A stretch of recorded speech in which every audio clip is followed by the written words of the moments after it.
Hi everyone, I'm back and it's 2022. I still have my balloons here, which I had last New Year's Eve, and I thought about keeping it because I want to remind myself that I'm going to do my first video for the year. And the video I want to do is a video of my book review of Casey's book. Actually, this year I'm planning on doing a lot of book readings and book reviews, and my first author of the year is Chrissi. Chrissi is my goddaughter and her real name is Katherine Collen Quisumbing. This is her book, The Problem in the Sea. I hope you've already watched my interview with her, so you will know who she is, what she has written, her writing process, her illustration process, her inspiration. You will be amazed by her. We really didn't focus on her writing, but I can talk about how we started, how it all began. So I came across some of her drawings, and one of them was a drawing of a mermaid. I didn't know that she already wrote a mermaid spell. And when I saw it, I said, "Hey Casey, why don't we write a story?" And when I told her that, it gave her an idea, and I told her, just think of a problem that the mermaid has, and we can start the story. So it all started with a magic spell, with a mermaid magic spell, and everything just fell into place. So this is her book, The Problem in the Sea. I chose this illustration, which is included in her story, which is included in this book, but I chose it for this one, and I changed the color, but just a little bit, only because I didn't scan her original illustrations and I submitted it to Lulu. Since I only had the photographs, I did it digitally. That's why the colors changed a little bit. I think I like it. See, this is darker and this is brighter.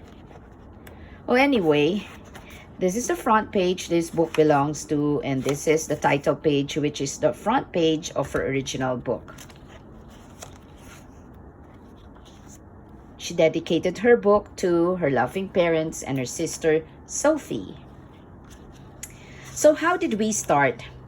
I told her to make trouble for her character. Since her character is a mermaid, I asked her, what do you think is the problem? What do you think is wrong in the mermaid's world? What is rocking her world? So she thought of a problem and she said, once upon a time, there was a very smart mermaid. She liked solving problems.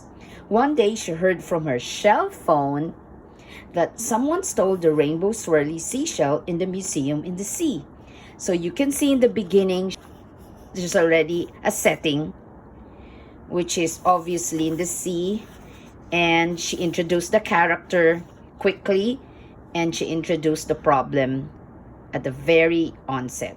Isn't that great? Shell phone. So that's something unique, and it's some kind of a word play. And then I said, think of an obstacle that the mermaid will encounter while solving the problem. And she instantly thought about it. So this is what she wrote. Shirley wanted to help and get the seashell back, but her parents said, no, it's too dangerous. No worries, she had an idea. One night, she waited for everyone to fall asleep. Then she sneaked out the window and went to solve the problem. Although, of course, it's so literal that she used the word problem, and also here in her title, but that's okay. At least she knows the idea that the main character has to have a problem. Neat. So what happened next? By the shore, she heard three men talk about the rainbow swirly shell. When the men rowed the boat, she followed them. Then she had a plan. So you can tell that the main character is already trying to solve her own problem, which is a very good idea because readers would like to see their characters solve the problem, and they want to root for them. Wants the reader to turn the pages and see what's going on. And Casey was successful in doing this. But there were two sharks. "Oh no, those sharks are evil," said the mermaid. So she already thought of another problem, and the sharks are there. So it makes it escalates the problem. It makes it more exciting. So the sharks are there. She knew the sharks were allergic to seaweed. So she grabbed some seaweed from nearby and threw it to the sharks. Clever idea.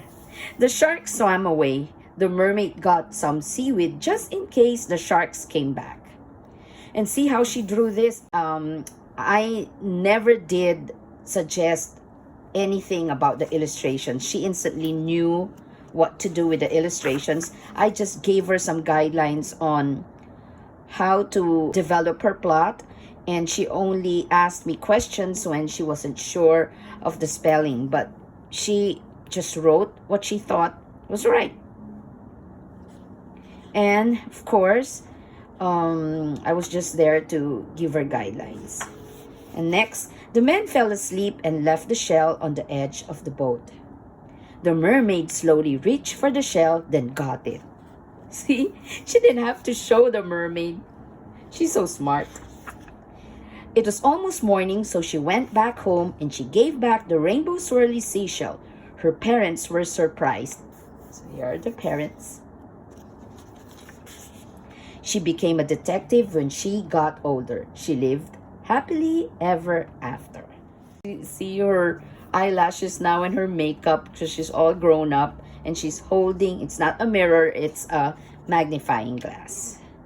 So in the end, the main character solved the problem, and you can see that it's a page turner. It's exciting because she thought of problems along the way to make it hard for her to solve the problem.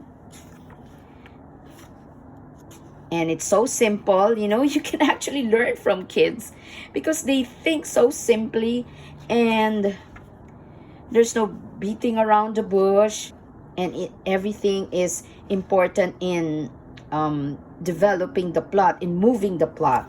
So no waste on the pages, and all her illustrations are great. And this is the magic spell that I was talking about, that I read, that she wrote on one of her drawing papers. Magic spirits of the deep, give me a tail, not 2 feet. It even rhymes. I would like my tail to be color blank, and my power is to blank water. My tail and power will last 1 hour. See, it rhymes again. So mote it be, so mote it be. I don't know where she got these ideas, but she already wrote it when I found it, and she drew this. And we thought about making up some ingredients for the spell, and she thought about, you will need a full moon, you will need a body of water to step on, you will need a seashell bracelet, say the magic spell 3 times.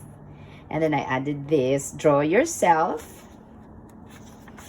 and draw yourself as a mermaid. So the kid can see the difference of her as a human being and as a mermaid. So the kid can make believe and dream.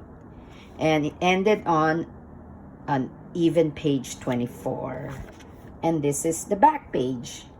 One day, a mermaid who likes to solve problems hears from her shell phone that someone stole the rainbow swirly seashell from the museum. Her parents say that it is dangerous to help find the seashell.